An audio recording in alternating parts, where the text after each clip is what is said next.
Yeah, we're using netball and life skills education. We work in schools, communities, a lot of playing because a lot of girls still don't have that opportunity to play, come from traditional backgrounds, also economically marginalized backgrounds. So they go to schools, small schools, not a lot of playground. Parents often also don't want their daughters to play. Community members, family members have ideas about why girls shouldn't play. We let the girls play, and actually then, of course it starts because boys are saying, so what are you doing here? And Right. standing up for their rights to play. So for us, it really starts with playing. Yeah, and after that, we discuss a lot of other things. Their right to education, their right to choose their own career, their right to make decisions about themselves, about their bodies. Yeah, Nice. but it all starts there at that playground. It's always a party. You go there and people come from everywhere, and You love that vibe. we spend the weekend there. You go it's swimming, it's cycling, it's like running, all the things that you love to do. Yeah, Goa is great because they manage to keep the whole track free of people. Yeah. There are jellyfish. They don't manage to get the jellyfish away. Did you get stung by jellyfish? Now this year I was swimming and I saw like a jelly Just moving. I was like, okay, don't do anything, don't do anything. So I was lucky.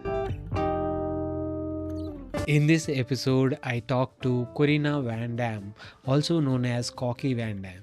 Corina is a triathlete who has won Goa Ironman 70.3 in her age category. She is an ultra runner who has done 24-hour runs and multiple 100k and 100-mile runs. Corina has been trained as a sports coach in Netherlands where she was born. She also worked there for more than 20 years in mental health, using sport as a tool for personal change and treatment of people with psychiatric and personality disorders. From 2005 onward, she has worked in Kenya and in India on sports for social change programs. Since 2016, she has been living in India, working in Mumbai for an NGO called Maitrayana. Corina believes in the power of sports, both professionally and also in her private life. She supports girls and women to overcome barriers that keep them from participating in sport. I happened to meet her at TMM expo when I went there to take part in my first Tata Mumbai Marathon Half Marathon. It was a pleasure sitting down to talk to her about all the great work she is doing using sport as a tool to empower girls and women. I hope you enjoyed this conversation as much as I did. This episode is brought to you by the Bike Affair. If you are in search of a one-stop destination that caters to all your cycling needs, our today's sponsor, the Bike Affair, is the perfect place to check out. I have known the founders of the Bike Affair, Krish and Gokul, personally for nearly 15 years now. In fact, my first century ride was with Krish back in 2008. They are both exceptional human beings and entrepreneurs that believe in providing exceptional service to their customers, and it shows. With over 14 years of experience, the Bike Affair has established itself as a trusted source offering honest advice and exceptional service. They are offering a special treat for the listeners of this podcast. You can enjoy a 10% discount on your first order by using the code Venky on their website. So if you are in Hyderabad, visit their store in Kondapur, or if you are anywhere else in India, shop online by using the link thebikeaffair.com. I will leave the link in the show notes. Now, enjoy the podcast. So hi. This is interesting. Huh? Yeah. Welcome to the Working Athlete podcast. Thank you. So the first time I really heard of you was Today. So a good friend of mine said this person is really interesting to talk to. I looked up and I found that you indeed there is a lot to talk about. Yeah. So let us use. I thought, and we met at the Yeah. expo. Yeah. So I thought, yeah, it's a great chance for Yeah. me to meet and get to know more about you. And for me, likewise, of course. Yeah. So before we get into what you do, I want to talk about what was your relationship with sport growing up. Yeah, I've always played sports from a young age. Gymnastics, swimming, because that's what you learn, like in the Netherlands. My passion has always been football, so I started playing, outside at school with the boys. And on Saturdays they went and played their matches, and there was nothing for me. So finally, at some point of time, they started organizing football for girls. Yeah, and I've played from, well, competitive from 12 up to 40. Nice. And Great, great. So, competitive football? yeah, Wow, yeah. nice. So 11 sides. Yeah, And yeah, at some point of time also like futsal. Yeah. nice. And even when I came to Mumbai, Mm, then I was like, yeah, just 50. mm, And Mumbai has quite an interesting football culture also. So there were, yeah, competitive futsal leagues also. So uh, yeah, I amazing. played that, but yeah, at Mm, some point of time I got into running, and then mm, I got a bit, yeah, also scared that I would get injuries, and mm. then actually I moved over to, yeah, to running and triathlons. Nice, Yeah, nice. yeah. So it's very interesting when I looked about your profile, Mm-hmm. and you work, you've been on the mental health side of things. Hmm. What can we talk about what exactly you do? Yeah, so I always loved sport, then also started coaching sport, Mm, especially football at that point of time. And I thought, how great would it be if I could make it my profession? mm, So I was trained as a sport coach, and soon actually I, yeah, met someone who talked about his work, which was in mental health. And rather than teaching children or adults like how to do a sport, uh, yeah, I found out that my interest was really about how can we use sport, for people, to feel better about themselves, to fight depressions, to fight anxiety, to work with sport with people, who say that they can't control their anger, mm. people, to go through trauma. And yeah, after I was trained as a sport coach, I did my internship in a mental health clinic. And then, yeah, the next 20 years, that was what I did. Nice, Yeah, nice. yeah, So it is very interesting, right? That mental health, uh, the dialogue about mental health is more prominent now mm-hmm. than maybe 20 years ago. Yeah, It is very interesting that you got into that at such an such a stage where it was not discussed much. yeah, So let us talk a little bit about what is the role that sport plays in one's mental health. yeah.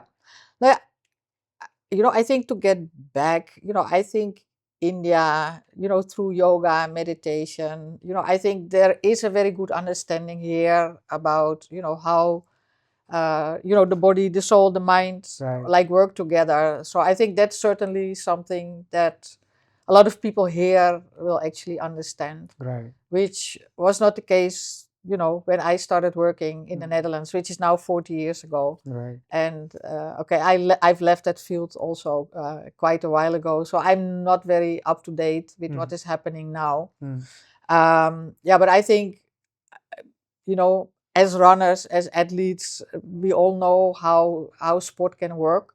Um, I just don't feel good if I don't do sport, mm, right, during a day. Here I go, I run in the morning, and, I take a shower and go to work, and I'm just really ready for the day. Uh, mm, if I don't do it, I really have to do something in the evening. correct. Otherwise there is just a lot of, energy and feelings that need to be processed in Yeah, that sense. anxiety and yeah, Yeah, yeah. So yeah, I think sport or movement, or whatever you want to call it, has that potential to, let people blow off steam, feel better about yourself, challenge yourself, do things that you've never done, um, you know realize where your boundaries are, and then try to fight these. I think every athlete understands that. The other thing is really about like your behavior. I mean, we can also look at, if we see colleagues, athletes doing things, the way you in sport you do things. So it tells a lot about who you are as a person. So it also gives you an opportunities actually to work out problems. So really, work around problems. So in sport you can actually also shape situations in which people, you can invite some behavior, but you can also invite them to start responding differently. Right. Sport is also excellent in it gives you signals, no? So you feel tired, you feel exhausted, you can feel your heart, you can you know notice how you breathe, you can feel like the tension in your muscles. And a lot of people who have a depression, have an anxiety, are not really always able to feel it or to give that interpretation. Right. Yeah, so for instance, for anger, I also worked with like a lot of different clients. There are a lot of people who have problems with anger, Right. and they say, I just get angry, which you don't get just angry. There's a whole process, and there's behavior, but there is also signs in your body, the tension in your muscles. You can feel it when you get angry. Right. And a lot of people, are not really able, to notice it and to say like, okay, this and this is happening, and that's a sign that I'm going to be angry. Right. So in that sense, through sports, you can very quickly, let's say, simulate these feelings, these responses, and people can actually start recognizing it. Like, okay, now I can feel. I start breathing faster. Oh, I can actually feel that my heart starts beating faster. Right. So really becoming, aware of your body and your feelings, your emotions, your thoughts. Yeah. Is it a case of being in sport gives you an opportunity to be more aware of how your body is feeling, and hence using that awareness to kind of also channel it into how you process the feelings? So for example, say you talked about dealing with anger, right? Or a person, you're working with a client who has anger issues. Yeah. So how would you kind of say a sport can help that person there? Now, if a person says, I just get angry, and actually is saying, I am not able to recognize, the signals that my body or that my thoughts are giving me. Right. So, then you can start working on that. Simply running, stopping someone and, asking them, to count the breath, or, these kind of things. Right. Uh, They'll help. so really looking at what does your body like tell you. Right. And I think if you've played sport all your life, then that is easier, because we are used to get tired, exhausted, to listen to your body, when to stop and when to push. Right. Yeah. Nice. Okay. And you, over the years, on this, you worked in Kenya, and then when did you come to India? So let's say the first 20 years of my career, I lived and worked in the Netherlands. So I worked in two um, like psychiatric settings with all kind of different people, but I also like to travel. So I was quite young when I started working, and when I was 40, I don't know whether it was a midlife crisis, but what am I going to do with the next 20 years? Right. And, you can move to another part of the country and work in a different clinic, having the same experience. So I took a break to travel, and once you love sport, you'll always find a place where people want you to do something. So that's how I got in touch with Voluntary Service Overseas, which is an international NGO that sends out, doesn't give money, but it sends out professionals. Right. So I was actually selected as social worker. And at some point of time, actually, they needed a female football coach in Kenya. Wow. And it was not on my CV, so it was actually just coincidence that I was somewhere and someone asked me like, okay, oh, you're playing football. Do you know a female football coach? I was like, actually, I'm a female football coach. Right. Yeah. So when they told me the profile, I was like, okay, this is great. And that was just, What was an excellent match. Yeah. Yeah. By coincidence. Yeah. What was the experience like, working there as a football coach for girls? Yeah, I mean, it was a great experience. Yeah. So it was with an NGO that empowers girls through football. And I was there actually to build female leadership, because sport has so many opportunities to build, girls and women's leadership. So I trained a lot of coaches and referees and first aiders and football captains. So I trained them as trainers, but also as trainers who could then train other girls. Right. And I was also in charge for the selection team. So it was in rural Kenya. And we selected the best players. Right. Also to show like, okay, sport is a tool for us. Right. To build girls' leadership, to show communities that girls, are able playing sport, which in India, Kenya, it's more or less similar. Right. Sport is still mostly male dominated. Correct. So having girls out there playing sport, but also organizing their own sport, showing that they can do that, in an open space, in the public space, that attracts attention. So people are actually directly confronted with the own ideas that they have about what girls and women can and can't do. Right. So what I did in Kenya is actually similar with what I'm currently doing in India. I've been 11 years in Kenya. And I got to know the people I'm currently working with.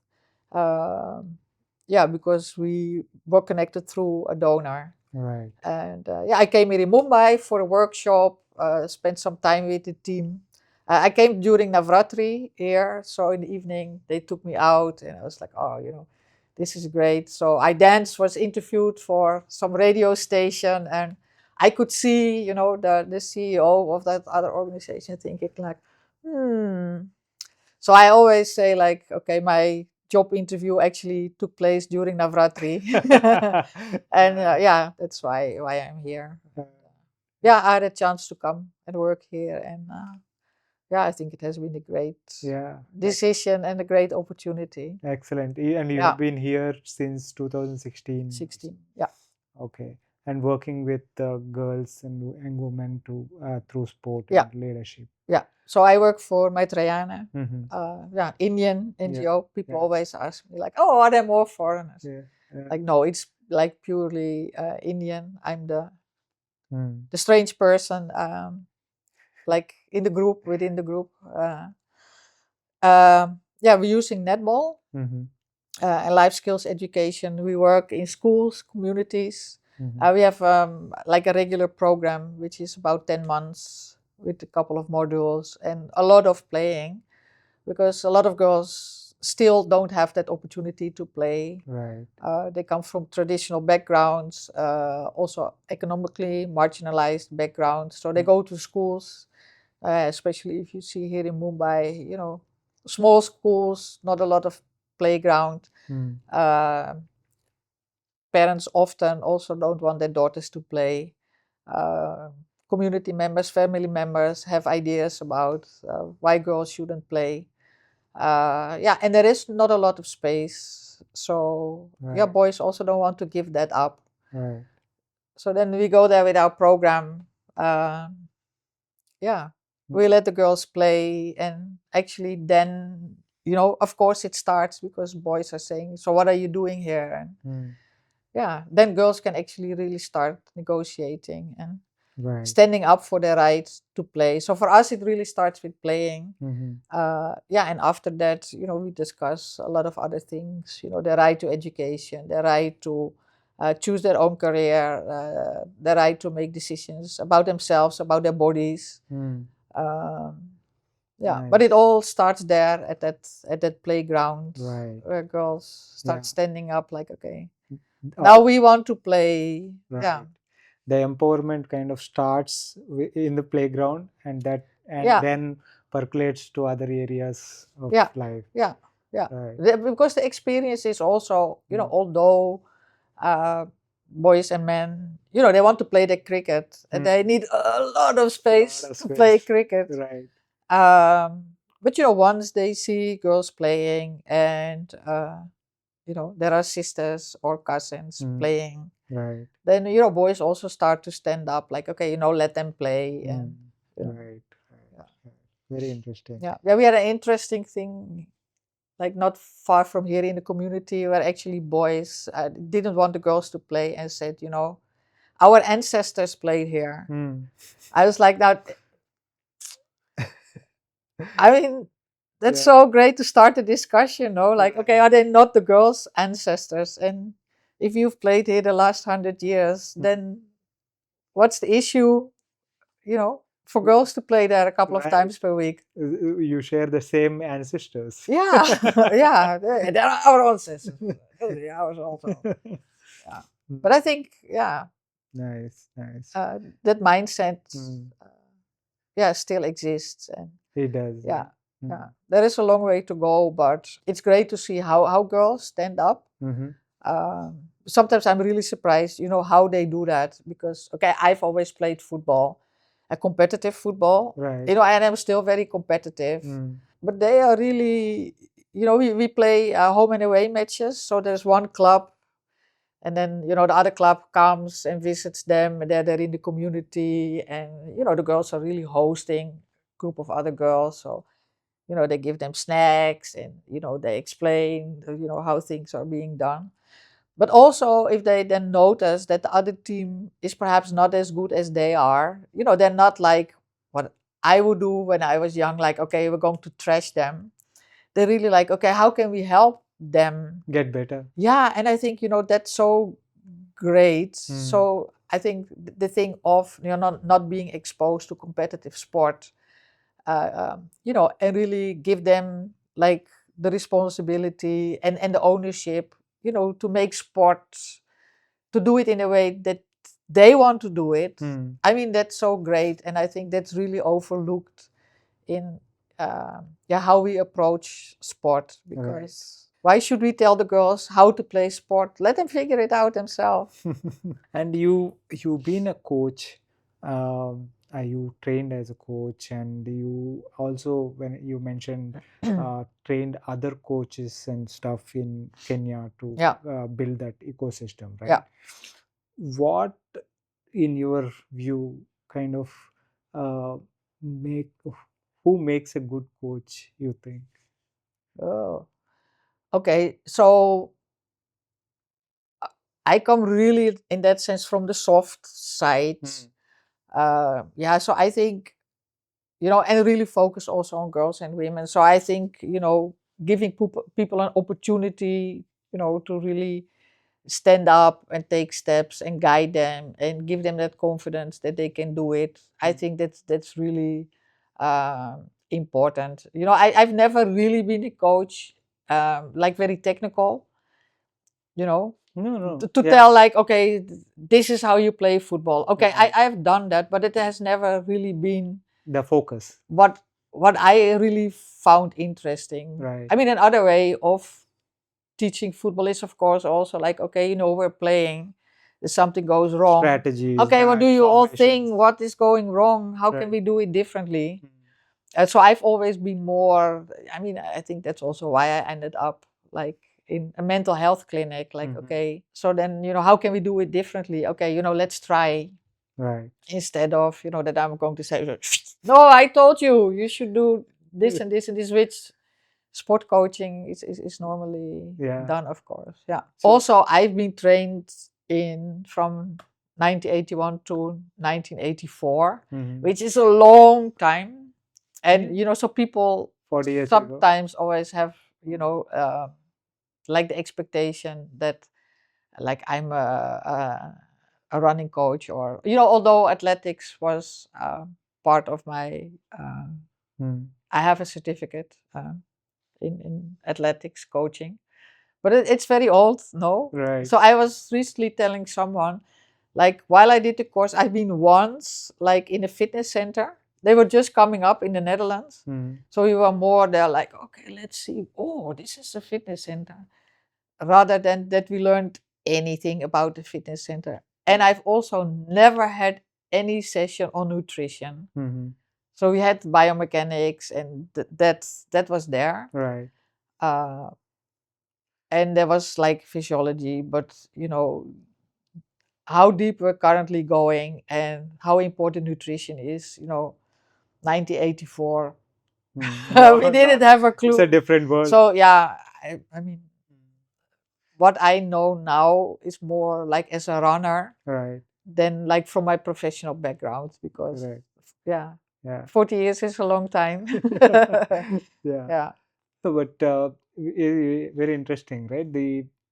Although the techniques, or even though you did not focus on the techniques or the technical aspects of Yeah. it, the soft side of things never really changes. The people, Yeah. the feelings, how people perceive situations and how Yeah. they respond to Yeah. situations.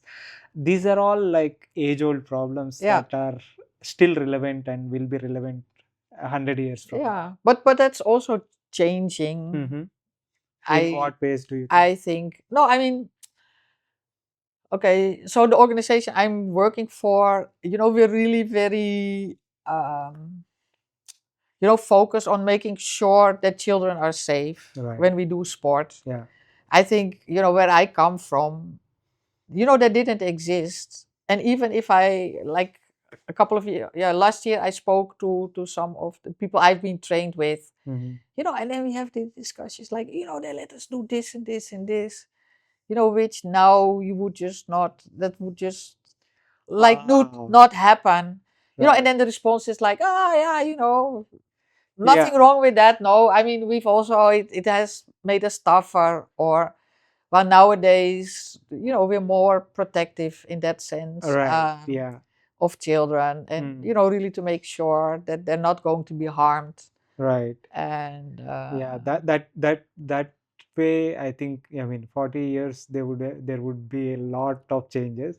Even when I was in school, the way teachers used to kind of, corporal punishment was I mean, they used to have a big cane with them. Yeah. That was used Yeah. profusely. Yeah. But now that is unheard of, or not tolerated at all. That's changing. But I remember a couple of years, like we had Dangal, the movie. Right.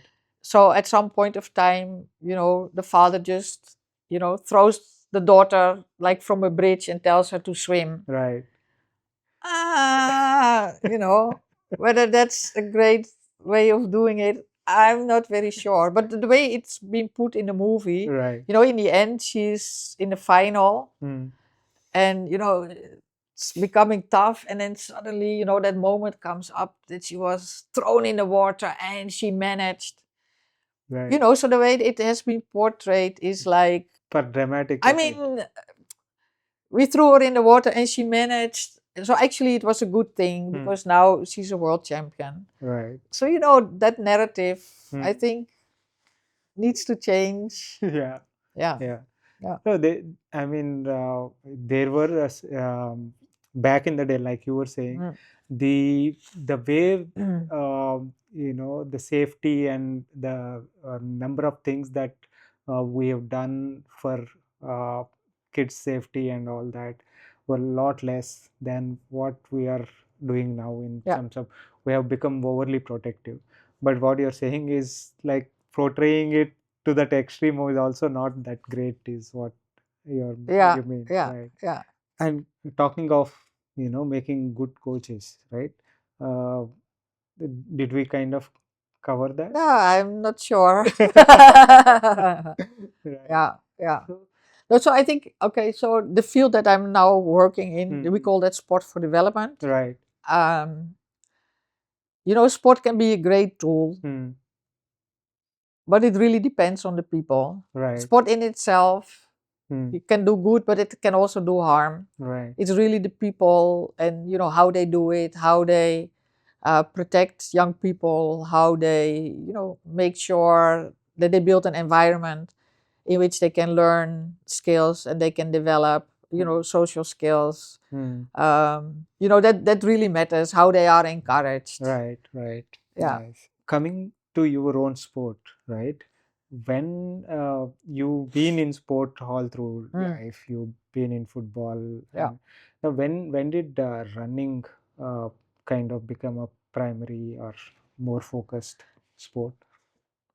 um so I started running when, okay, I lived in the Netherlands, Mm, and we cycle. mm, So we cycle from home to work. In the evenings, I go and play football. At some point, I moved to my place of work moved closer to home. mm, So, I worked, cycled 5 minutes, was home, and I was like, I'm not ready mm, to be home. right. My head is still at Mm, work, and here I am. So actually, that's when I started running. mhm. Yeah, then I moved to. So running to work and back? No, Kind of? just Ah, acha. I Okay. lived, yeah, at a very Right. nice place. You could run along Get the out and water, run. and then there was like a bit of a forest. Mm, Yeah, really fun. yeah. So I started running a bit more in when I was in Kenya, Mm-hmm. and actually played less and less football. Right. But then it was quite limited because it was like dark Mm-hmm. early, and Okay. yeah, it was like a rural area, so not a Mm, lot of lights. And it really changed when I came to Mumbai. mm-hmm. Actually, in India, I also sometimes stayed in Mombasa, which has a huge Indian population. And what I noticed was they all started walking. So husband and wife with their white sports shoes. I was like, what is this? And after a while, I noticed, every morning they went out, and I thought that was actually quite encouraging. Right. Yeah. So I also, used to run in the morning, and from the first day I came here in Mumbai, I also started running in the morning. Mm-hmm. And for me, that has been a great way actually to get to know Mm-hmm. people. Yeah. I live alone, so it's always important, to get to know people, to make sure to become part, let's Right. say, of the community. Right. And yeah, in the end, you need to have people who look out for you at Correct. some point of time. Yeah. So where I live, it's quite nice. It has a cricket ground in the middle, and then around it, like pavement. And yeah, I started doing there my rounds. And Mm. yeah, And at one point, you did a 24-hour run? yeah. So it got quite slowly. So actually, I got into running through Pinkathon. Mm-hmm. Yeah. Yeah. So there were women during the Pinkathon race who said, "Okay, we've seen you. You live in the same community as we live." And I started running with them. And at some point, they said there's a 6-hour run. It's like, why would you run 6 hours? Yeah, and 6 months later, I ran 6 hours, and yeah, from one thing Okay. got to another thing. And 24 hours? Yeah, 24 hours I've also done. Wow. Yeah. So, how did it go from 6 kilometers to 6 hours to 24 hours? What was the experience like? How long did it take to say go from 24 hours. Oh, okay. And actually quite quick. Mm-hmm. So I think like my career really started at the TMM. Right. Uh, First year I participated in the Dream Run. That's not where it started, but so I was ready to run, and we couldn't even run. So the next year I was like, okay, I'm going to do the 10. And then I became the winner in my age category. Oh, nice. So everyone was very excited, especially because I won like prize money. And I can't like earn extra because of my work permit. So I made a donation to Maitrayana. And yeah, people were really like, oh yeah, you keep running and keep us giving the money. So that became a bit of You keep winning and you of donate a thing, yeah. yeah. So my colleague in Delhi, yeah, knew about the ProCam Slam, and he was like, okay, let's do that. So then we started, yeah, Bangalore, and then we did whole, yeah, ProCam Slam. So that was actually a good way to move from 10K to 21 6 months later, then 25 and the full marathon in Mumbai.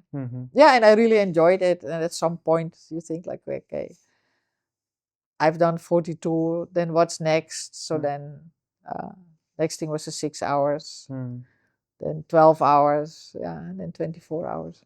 Wow. Yeah. Wow.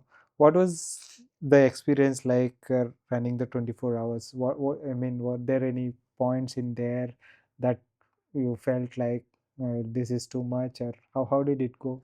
Yeah, the first time I took a few naps in between. Okay. So what I was not able to manage was hydration and nutrition. And that's of course key. Correct. Yeah. In ultra. So the first year I was like, how do people do that? Yeah. And yeah, you see others doing different things and coming with boxes and people supporting them. Yeah, so I've become a bit better in that. Like, for an FM, you don't really want to eat anything. But if you're going to do an ultra, then yeah, it's better just to start eating immediately. Yeah. Right. So that I've become Better at better at that. Yeah. How many 24-hour runs did you do? 2 or 3. 2 or 3. Yeah. And I did. Not sure 2 or 3. Yeah, I don't remember actually. Yeah, 2 or 3. Yeah. Yeah. Yeah. Nice. Yeah. So recently I've done Invincible Women. I don't know whether you heard No, about what that. was that? So there's Pinkathon and Invincible Women. So Pinkathon are the shorter distances, and Invincible Women are the like ultra runners. So in December I've done 100 kilometers. 100 kilometers. Yeah. Wow. So I've also done that a few. I'm not very good in counting and Excel sheets. Yeah, yeah. But 100K, you have done 100K. How much did you run in that 24 hours? And the last time I think something like 130. Right. Yeah. I mean, yeah. Not that fantastic, but it was very hot then, and so they had ice, so I was like, oh, nice, all that ice, but of course the water just dripped into my shoes, so I got huge blisters. So in the end, I was just not able to run. Right. And, Yeah. last couple of hours I had to walk because blisters were like this. Yeah, you keep trying, small things, and they end up in different ways, and you keep learning that. Yeah, I know that now. Don't do that if you have to run 24 hours. Right. Yeah. What was your best 100-kilometer experience like? What were the learnings? You have now, I understand that you have done quite a few ultra distance runs. Yeah. Initially, you said, eating and drinking was a bit of a problem. You didn't know. Yeah. I'm assuming by now you have kind of got better at it. Yeah, better, but yeah, I think there are always things that you can improve on. Right. Yeah. What are the learnings over the years when it comes to ultra running that you could share? I don't want to give any advice to anyone. No. What so the yeah, learnings like that my experience is ultra running. There's no shame in walking. Yeah. And there's no shame in eating, drinking, wasting time. I think that's my, and I've become a bit, like smarter. Like with Invincible Women, we run in Malat. So it's actually a straight road, and we had a loop. So it was 1 kilometer back, Right. like 50 times. Mm-hmm. So it starts when it's dark and then the sun comes. And then, it's really straight on that road. And then slowly it gets into behind the Right. trees. Yeah. So, I now know, at some point it's just too much to run. Then just walk. Right. And then, pick it up whenever you can. So, in between the sun and the shade. And yeah, Yeah. with Keep running and moving. walking, keep moving, you'll get there. Right. So that, and earlier I, would just like run and run and run, and then you get so exhausted that either you get cramp or you just have to sit and rest. And now I've come to a point that I can actually continue moving and know just better. Also know that things will change. Right. Sometimes you feel pain, but If you kind it's of not forever. keep going at it. Yeah, you're at 25K and then you think like, oh, is that a blister? Oh, there's something with my sock. Right. And then you continue running and then you think like, I remember 3 hours ago I thought I was going to get a blister, but It seems Yeah, fine now. yeah. Yeah. You kind of keep at it, not give up. It may get better. Yeah, Is what. yeah. Okay. And not very useful, all these. No, but Yeah. these are the learnings that Yeah. the mental side of things are also very important, Yeah, right? yeah. And when it comes to ultra, the mental game is the most important And thing. what I also like discovered is like potatoes, sweet potatoes during a race. There's nothing better. Right, for ultras. Yeah, I also did a 12-hour swim, Hmm. and I had gels and some other thing, but at some point, you just don't feel that great. So then it was midnight, and they had some khichdi and hot tea, Right. and I was like, what happened? I just feel so great. Right. So I think just The real foods. the real food. Yeah. Yeah. I sound like a real Indian now. Khichdi. But it is true. Right. Yeah. Yeah. Nice. Yeah. No, but it's very interesting, right? When you get into ultras, uh, and you now talking about 12-hour swim, right? Are the nutritional principles more or less the same in terms of, like, we are talking about sweet potatoes and potatoes. I've seen that in some of the runners outside as well, doing these 100 milers and Yeah. stuff, our backyard ultras and Yeah. stuff like that. They kind of use these mashed potatoes, sweet Yeah. potatoes as fuel. Yeah. And would that be something similar for these swims as well? How do you take care of nutrition and Okay, hydration so during the swims? I mean, you see these videos of those crazy people, who just they continue swimming and then they have a bottle and then they gulp something and they continue swimming. Right. So I have not mastered that yet. Yeah. So my longest swims are so I've done, it's called dusk to dawn.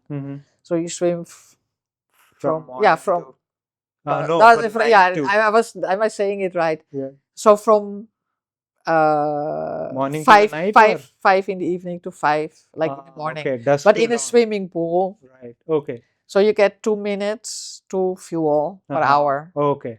Yeah. Right. Oh. So then, actually that's the first time I was quite serious about my nutrition. So I asked someone, just to help me and just to make sure that in those 2 minutes I just ate and drank. And because especially with swimming, the first time I was hydrated. So the guy who supported me was like, you should drink. And I was like, there's a lot of water here. No, why do you want me to drink? But actually, I got dehydrated after the race. I was the water is outside you. Yeah, you should drink it. No, yeah. Yeah, so now I have someone who really says like, okay, you have to drink this before you start swimming again. And it's also about what makes you feel good, no? So I mean, black coffee makes me feel good. I mean, it has no nutritional value, but it really gives you that high, and I just love it. And I had my coffee, and I'm like happy. Yeah. I haven't tried potatoes, but the khichdi and tea worked actually. Yeah, I don't know whether I figured it out. Like last Sunday, I did a 10-kilometer swim, and it was mainly on bananas and electrolytes. Yeah, and I think if I had to swim a little bit more, then I would probably need a little bit more like nutrition, either gels or like something else. When did you get into triathlon? Now that was actually I told you about a colleague who convinced me to do ProCam Slam. So once we had done ProCam Slam, I asked him, what are we going to do next? So then he said, Ironman is coming to India. Okay, Ironman, no idea what he was talking about. I knew about triathlons because actually when triathlons just started, I was like a young sport coach, and I worked in like a holiday park, and it had a swimming pool, and I organized a triathlon there.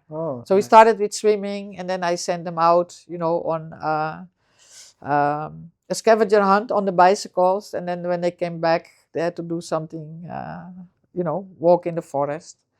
So that was my first experience with triathlon. But it took another 40 years for me to do one myself. So we signed up for Ironman Goa, and I loved it. Yeah. Which year was this? 2019, the first. The first one. Yeah. So since then, I've participated every year. Yeah. And I think you have won your age category or on the podium. What? Yeah. So I think I won twice, and this year I was second. Nice. Yeah.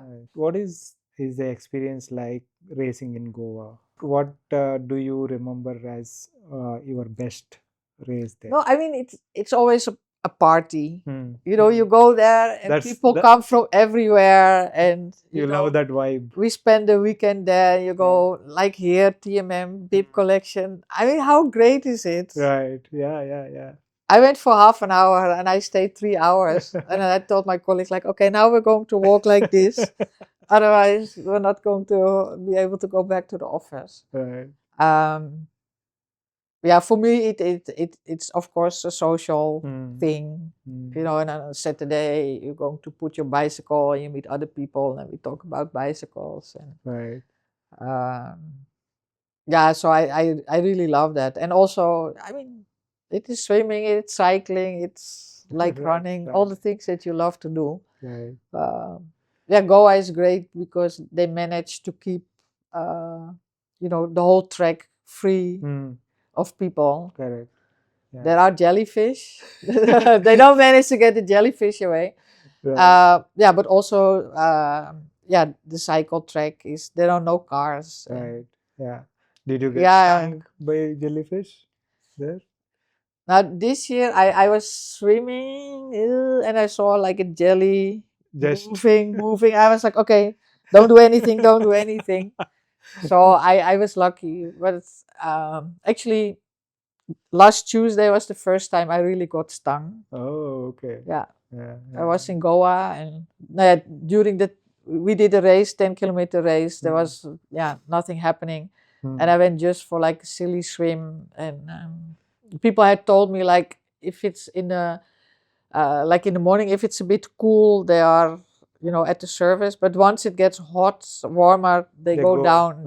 So it was at the middle of the day. I was like, oh, this sucker doesn't know that he has to stay down. Yeah, so you really feel like Chuck. Yeah. Out of all these, you played so many sports, right? You played soccer, you played or you run, you swim, Volleyball. You played volleyball, you run, you swim, you put all these together and do triathlon. What do you consider now to be your favorite activity? That's a difficult one, eh? Yeah. Yeah. I don't know. I was, when I was young, because I was quite a good football player, and um, so a lot of my friends, you play 11-a-side football, but then you also play indoor, like futsal. And I was always like, no, I also want to do something else. I don't want to do just one sport. So I think 10 years I played volleyball and football. So, which I think has been quite good. I don't know whether that has helped me to become all round, or whether I was already around and just wanted to play. That's why I wanted to play more sports. Right. So I think triathlon is great for me. I think I'm more an all rounder than a specialist. Right. So I think triathlon, but people ask me today like, oh, what have you done and what are you going to do? I did Bergman Kolhapur in December. A week later, I did an ultra, and another week later, I participated for fun in the 10K. Right. Then January, I did an Olympic triathlon, and last week I swam 10K. So it kind of keeps happening all the time. yeah, and they're like, oh, okay, oh, now it's TMM. Yeah, so probably I'm one of the least prepared people for the TMM this time, but I don't have like a time that I want to, Right. that I'm aiming at. Just want to show up and have fun. Yeah, it's always a great event. So I think that's how I approach like most of my events. Once I'm there, I want, to be the first. I give everything. Yeah, the competitive spirit still. That's there. No, yeah. Yeah. It's actually quite horrible because so this event that I did last week was called the Coastal Odyssey, organized by the Goa Open Water Swimming Club. Right. And so we have this briefing, and I just had to ask it like, is this a competitive thing? And then I was like, yeah, what do you think? I was like, yeah, actually, yeah, I don't know. Yeah. Nice. So, you've been in sport, you coached people, for years, and still do. And what are some of the tips or learnings over the years that you would like to share with the Working Athlete podcast listeners? Oh, you want me to give people advice, huh? Yeah. I mean, I'm not very good in that sense in giving advice because Just share your a lot of, Hmm. let's say, I don't like warming ups, I don't like stretching. Right. So who am I to give anyone any advice? Yeah. No, I think most important is that you enjoy it, that you just enjoy what you're doing.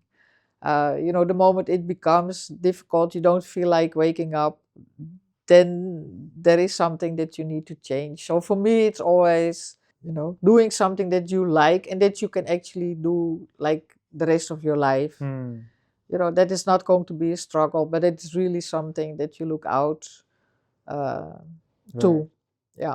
Yeah, you got to, enjoy that, and you got to keep the sustainability in mind to keep doing for the rest of the life. Yeah. Yeah. Because, sometimes people say like, oh yeah, she's a fitness freak. And I'm like, I'm not a fitness freak. I'm just It's my doing lifestyle. whatever I'm doing what I like, Right. and that it happens to be fitness or not fitness. It happens to be like sports. Contributing towards. I mean, the I like, fitness. cycling, swimming, running. I don't like exercises. Right. So if you tell me to do something 10 times, like burpees, I just don't like it. But you like triathlon. Yeah, Yeah. do these things. So I think, really finding what suits you. You want to hear more, huh? Yeah. No, I think I'm just not good in giving advice because I am lucky. Mm. I never have injuries. Mm. And that's not Yeah, because that might not be the case with everyone, I'm right? doing Yeah. so great, because I'm not doing strength training. I don't do warming ups. I don't do stretching. Mm. And I don't have injuries. Right. I mean, if I got injuries, then probably I would say I could Right. not afford Yeah. to say this. Right. No. No, but you So have I'm just not a good person to ask advice in that sense. yeah, that is fair enough, because see, when you are saying and I love the honesty. I really appreciate the honesty, because see, when you are saying you don't have injuries, but without doing all these also, because you started out when, like, 40 years ago, you have a Yeah, yeah. Keep on long reminding that. Yeah, yeah. yeah, Yeah. you have a long fitness base, Yeah. right? Yeah. There is such a thing called the fitness age, Yeah. right? Once fitness age, it Yeah. determines how well your body is holding up Yeah, as yeah. well Yeah. with all the things that you do. Yeah. But the advice that makes perfect sense is to kind of, and applies to everyone, is to find something that you love Yeah. and keep doing it Yeah. for the rest Yeah. of your life. Yeah. So Absolutely. thank you for thank you for that. Yeah. No, but I think it also, okay, I think I know my body. Hmm. Let me put it like that. And that Right. also comes with, the experience with Correct. doing sports, doing all these different sports, Right. you know, and really gone through all, like, the basic movements that are there, like, very thorough. Right. Yeah, understanding how also to do it. But I think also knowing, when you have to stop, Right. when you can push, when you have to stop, and that only comes with experience. It can go wrong. Perhaps I haven't pushed my boundaries enough. You don't know. Yeah. Right. But I'm quite lucky, and I also know that, I mean, I'm privileged. My background is, I learned cycling and swimming when I was young. So for me, doing like a triathlon when I started was just brushing up. No, the only thing, Right. I had to buy a bicycle Yeah. and get used to cycling in Mumbai. Right. Swimming, yeah, I knew how to swim. Only open water swimming was new. So for me, in a couple of months, I was like more or less ready for an Ironman. And a lot of people aren't that, and especially like women, like women my age, many of them have never cycled before or have not moved through traffic like this. True. Many of them have never learned how to swim. Right. Uh, have not had an opportunity to spend so much time Yeah. in sport Yeah. as I also have now. Yeah. So there's so many barriers, and I just hope that I can encourage women also to take up the sport and Right. to fight these barriers a little bit and move the needle like a little bit. And thank you for sharing your experience. Taking the time, coming down here and sharing your experience. Thank you so much. Oh, thank you for the invitation. And I think now you also have to talk a little bit about yourself, because Yeah, I mean, I also had never heard about you. Although the working athlete, it rang a bell. right. Yeah, but I also still don't know who you are. Yeah. So I'm Venky, right? I've known in the cycling community as Bikey Venky. I've started cycling back in 2008. Yeah. As a 31-year-old maybe. Uh, and yeah, I was at that point of time, I was 92 kilos. I was having I was facing a lot of health issues, like asthma and all that. Yeah. So I mean, when my first kid was kind of conceived, the thought that I'm not able to take care of my own health, Yeah. how am I going to take care of A baby. a baby Yeah. coming in, kind of started me on this fitness journey, and I've been at it. Been fortunate to keep going at it, and I've started this podcast Mm. to share, have this, Yeah. have open up with like-minded people, Yeah. talk, because I consider myself an introvert. Mm. This kind of becomes a Oh. becomes a platform for me to a reason for me to open up, Yeah. reach out, and share the learnings with Yeah. others. Yeah. So that's my journey. Well, that's such a different experience, no? Right. Yeah. Yeah. So, but how do you experience it now? Let's say, Hmm. did you play sport before? Not really. As a kid, I've always been a chubby kid. Hmm. I've always been like on the Yeah. heavier Yeah. side, and I've always struggled being active. Hmm. Maybe in college I played some cricket, Yeah. but I had a runner running for me, Yeah. Yeah. Yeah. and Yeah. I That's yeah. I always kind of tried to escape fielding, Yeah. anything that needs The way me you to had move. to run. Yeah. But yeah, that only when I kind of started Yeah. this journey from 2008 October on, Yeah. Feb Yeah. 2008 onwards, I've been on this. I know because if I stop all this, I will go back to that older self with all my health issues, all my weight issues. You think so? I think so because I not think so. I know so Hmm. because the my aerobic fitness Hmm. right now kind of keeps that Okay. The breathing resting issues, in the check. Yeah. asthmatic Yeah. problems away, and also I'm able to use these to kind of maintain my body Yeah. in a fitter state. So this is like, You really know why you're doing it, huh? yeah, that why Yeah. has become like strong, because I haven't gone You- multiple times, kind of slipped and Okay. seen that. I said I don't want You don't want so that. Yeah. Yeah. yeah, this platform as in is another way of kind of weekly reminder for myself to be like doing talking about what is right, Yeah. learning from others, and kind of Yeah. Yeah. sharing. So it's kind of a weekly reminder for Yeah. me Yeah. to be on track. Yeah. So yeah, that's why I do it. That's why the advice was for you, huh? Yeah, yeah, absolutely. Uh, Because you know what I'm doing is for me. If it happens to help others, yeah. Yeah. yeah, Yeah. that's why I do it. Mm. Yeah, I mean, we all have our own stories and our right. own ways of Yeah, doing things. yeah, Yeah. And you found cycling. yeah. I So, found cycling. Now I'm kind of